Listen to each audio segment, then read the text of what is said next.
Почитувани гледачи, вие сте со регионалните вести на телевизија Кисиме Нада. Конфекциите стануваат неатрактивни за младите невработени лица. Лошите услови за работа и ниските плати во текстилната индустрија се главните причини за недостатокот на работна сила. Без преземање мерки од страна на работодавачите, состојбата нема да се подобри. Не стивнуваат реакциите во тетовската јавност по веста за затворањето на некогашниот текстилен гигант Тетекс. Во градот речи си да немало семејство од кое на времето барем еден не работел во оваа фабрика. Тетовци жалат што раководството не успеало или не сакало да најде начин комбинатот да продолжи со работа. Ја работев тука у магазинот Тетекс 42 години, непрекидено. Може макар 3000 работника да работат. Приватизација, тоа е. Не чини работат. Јас сум работела 35 години у тој Тетекс. Душава ме боли кој рекол дека се затворуе више, нели? Тој 35 години мене здравието туе ми отиде. И друго не знам, пустуше све. Тоа е греота, ама што да правиш? 8000 работника, кој знае кај отиднаа? Тоа е одамна почнато и се знаеше. Знаеме цела ситуација. Каква била, што била. Што да дискутираме. Се дојдеш ако не денеска утре. Тетекс на времето било гигант, стварно, кој што многу куќи, многу луѓе се издржавале, значи од таа фабрика Тетекс. Може да кажеме и многу и пораснале, и деца, и фамилии одгледувале, и куќи, и кредити, и све им давале. Меѓутоа дошло време, сега во ова 21 век, има нови работени места, значи се отвориле касината и не ни требаат више фабриките, затоа фабриките ќе ги затвориме, отворивме касина и ќе ги вработиме народот по касина, значи. По 7 децениско работење, символот на Тетово, комбинатот Тетекс, вчера ги затвори вратите, со образложение на раководството дека ова било неминовно, со оглед на големата конкуренција, но и лошите услови и низа проблеми во текстилната индустрија. Овде пред влезот на фабриката Тетекс го нема веќе оној вообичаен метеж на работници. Вчера беше последниот работен ден за оние во конфекцијата, која беше последен производствен погон во состав на акционерското друштво. Во подобрите времења, кога комбинатот израсна во вистински текстилен гигант, во Тетекс работеле близу 9000 работници. Но со годините, како што се затвораа погоните, се намалуваше и бројот на вработени. За последните 150 од конфекцијата, вчера беше последниот работен ден. Двајца тетовци преку видео кое доброволно го снимија, покажаа колку им е тешко на лицата со посебни потреби да се движат низ тетовските улици. Сакајќи да покажат колку им е тешко на лицата со посебни потреби да се движат со количка низ тетовските тротоари и улици, тетовците Хасим Мемиши Сопи и Ени Сайрулаи објавија видео кое за кратко време стана многу популарно. На овој потек се одлучиле за да им укажат на општинските власти, но и на голем број несовесни сопственици на возила, дека лицата со посебни потреби, како и мајки со колички и стари луѓе, имаат големи проблеми да се движат. Со овие проблеми се секој ден се ги видиме, се сочуваме и рековме да направиме нешто да се свеснат луѓето што се случува во градот. Снимивме 3-4 часа и ни беше многу тешко. Замислите колку му е тешко на тие што се движат 24 часа во колички. Значи ако нас за 4 часа со една количка кај можевме да ја тргнеме натаму наваму, замисли тие како се чувствуваат за 24 часа. Значи треба општината и централната власт да направат многу за овие луѓе. Која беше пораката која што ја испративте на крајот од снименото видео? Значи од првото видео беше една кратенка од мајка Тереза, што може да правиме мали работи, ама со големо срце. И второто беше од Леон Толстој, што кажува дека човекот кога чувствува болка, знае дека е жив, а кога чувствува болка за другите, тогаш е човек. Видеото кое го направија го споделија на социјалните мрежи и за кратко време стана вистински хит во градот. Значи еден коментар беше од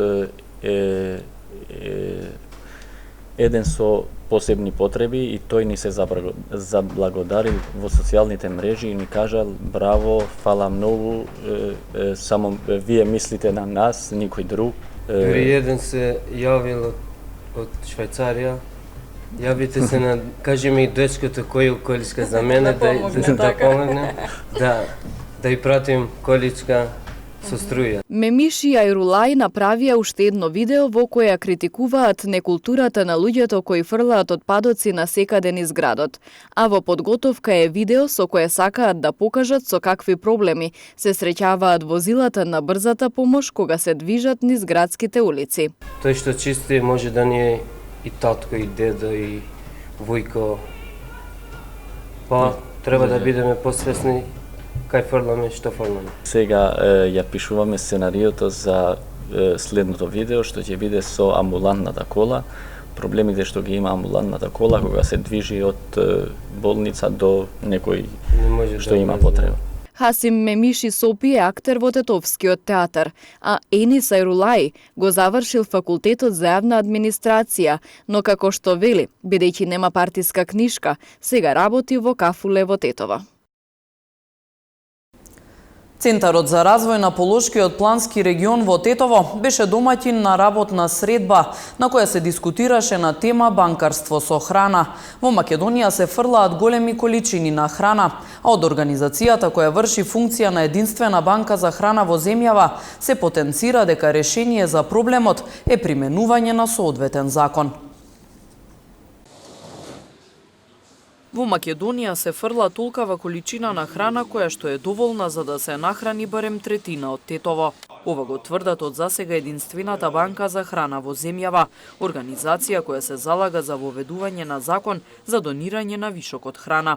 Тие имаат добиено проект финансиран од Европската Унија, чија главна цел е да се воведат постапки со кои вишокот на храна ќе се доставува до оние на кои им е најпотребно.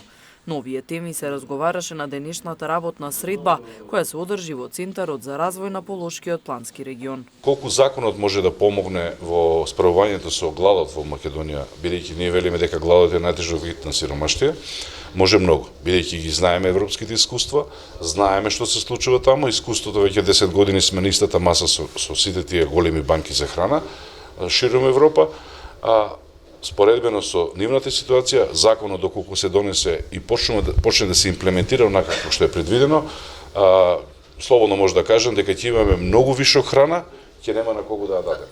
Додека не се донесе законот, во Македонија не постои терминот вишок храна. Во законот се предвидени одредени работи, значи да речеме храната, која што ќе постои еден систем, го викаме систем оператор, тоа е алатка која што негде ќе стои, дали во труд и социјала или во земјоделие, ќе видиме, каде што вишоците храна ќе се најавуваат.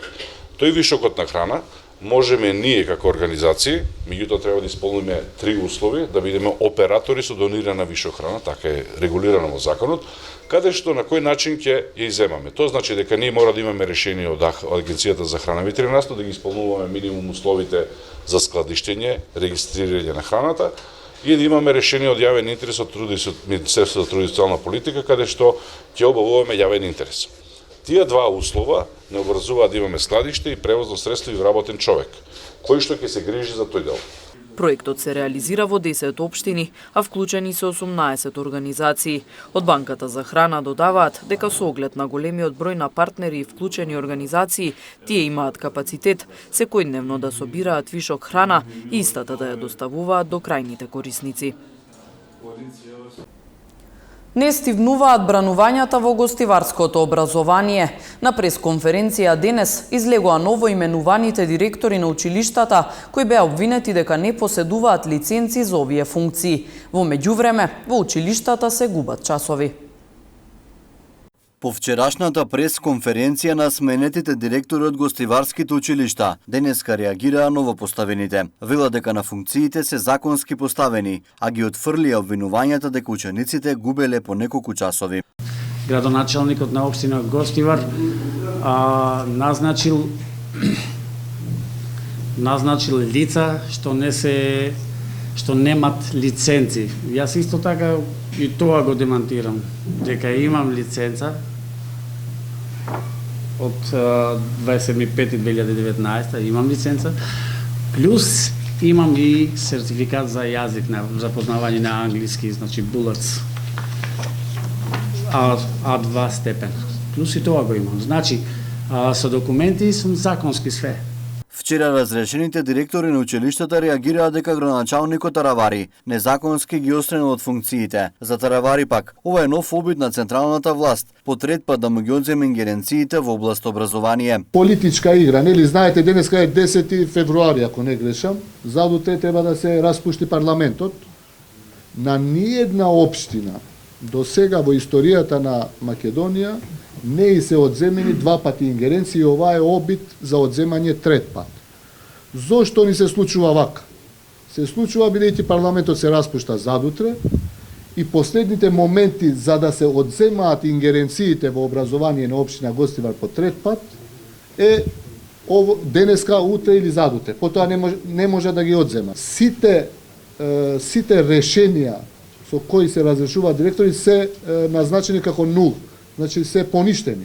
Министерството за образование досега во 2 наврата ги одземаше надлежностите на општина Гостивар во делот на именување и разрешување директори, со образложение дека во таквите процедури се постапувало спротивно на законите. Во Маврово беа одбележани 64 години од снежната трагедија, кога во лавини што го зафатиле тој крај, животот го загубиле 52 лица, градители на системот, граничари и местно население. Традиционално на годишнината од Мавровската снежна трагедија, пред споменикот на градителите во близина на браната денес се одржа пригоден собир. Настанот го организираше ХЕС Маврово, во спомен на загинатите во снежните лавини од 1956 година, градители на системот, граничари и местно население. Како и секоја година, на овој денешен ден, така и денеска, се собираме да даеме малку одбележување и почит на загинатите градители на хидроенергетскиот систем Маврово.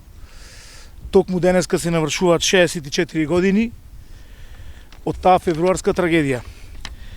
На денешен ден точно, ноќта на 10 спроти 11 февруар, во далечната 1956 година, од снежните лавини што го зафатија Мавровскиот регион, загинаа 52 градители на Мавровскиот хидроенергетски систем, меѓу кои градители на системот, граничари и мештани од местното население. Букет и цвеќе на споменикот положија делегации на ХЕС Маврово, општина Маврово и Ростуше, Националниот парк, а за прв пат на одбележувањето се вклучија и представници на Сдруженијето на акцијаши од Гостивар. Сме учесници на бригадите од Гостивар, Златен Малаковски, Панче Поповски и Седе Костовски. Гостиварските бригади се носители на 3 највисоки признанија во тогашна бивша Југославија, повелбите Велко Влаховиќ.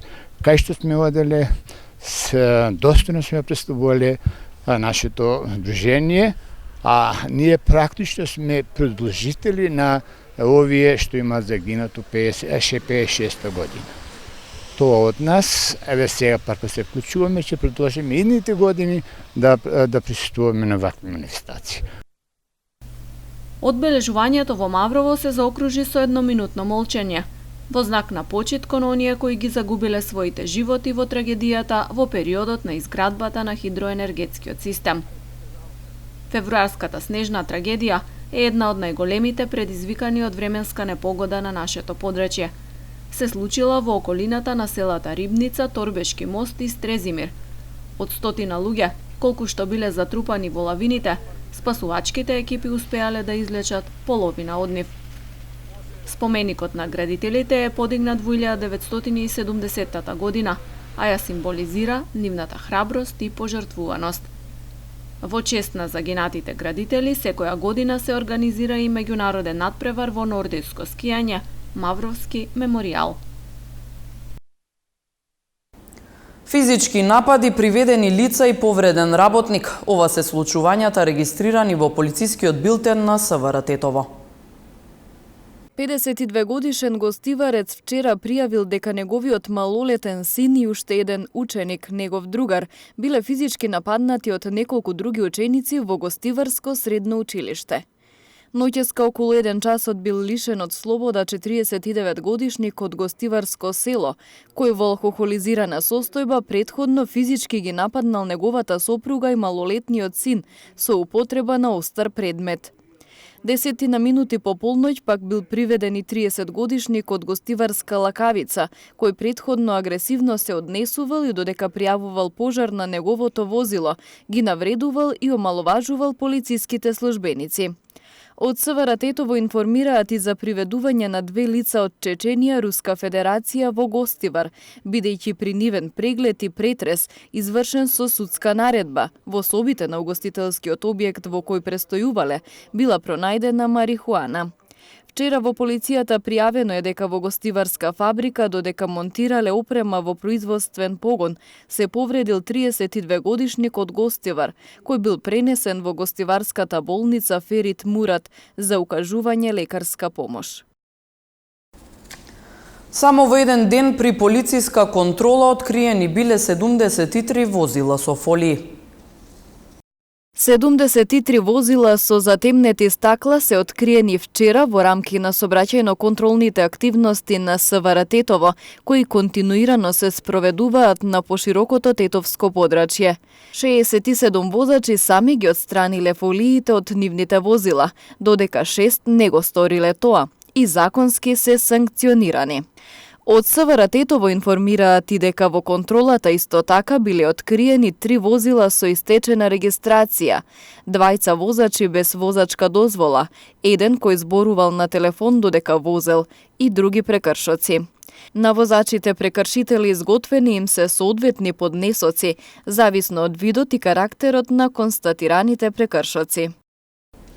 Агенцијата за млади и спорт ги објави износите на ваучерите за спортските федерации, клубовите и индивидуалните спортисти. Агенцијата за млади и спорт ги објави износите кои ќе им бидат на располагање на спортските федерации, клубовите и индивидуалните спортисти преку ваучер системот.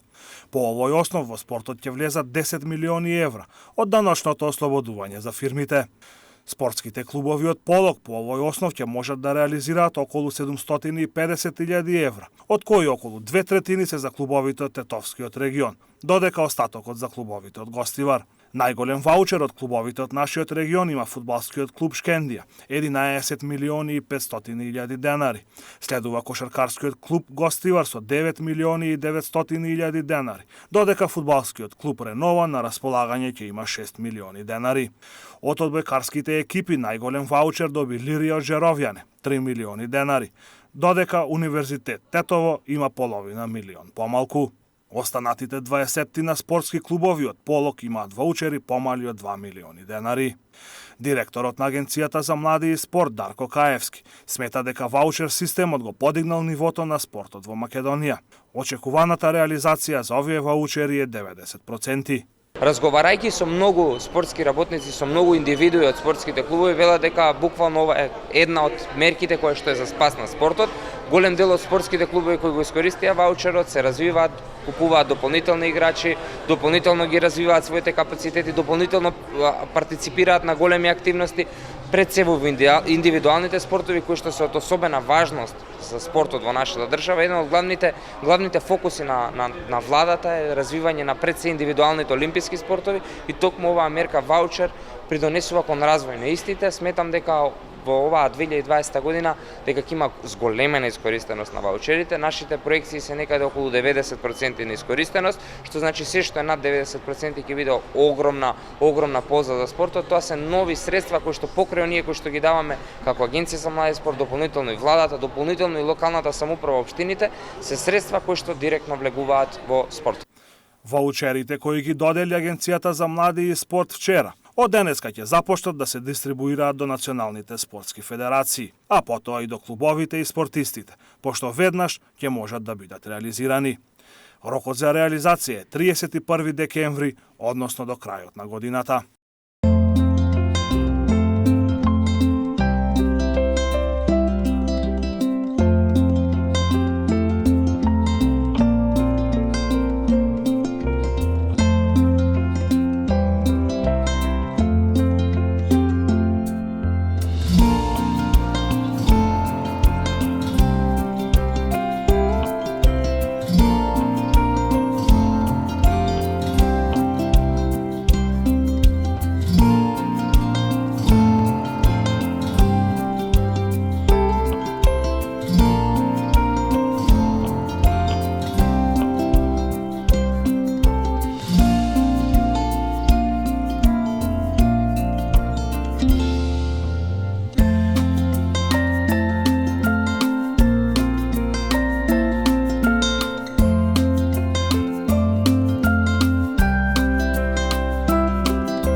Почитувани, тука е крајот на регионалните вести. Ви благодариме на вниманието и останете со нашата програма. Пријатно!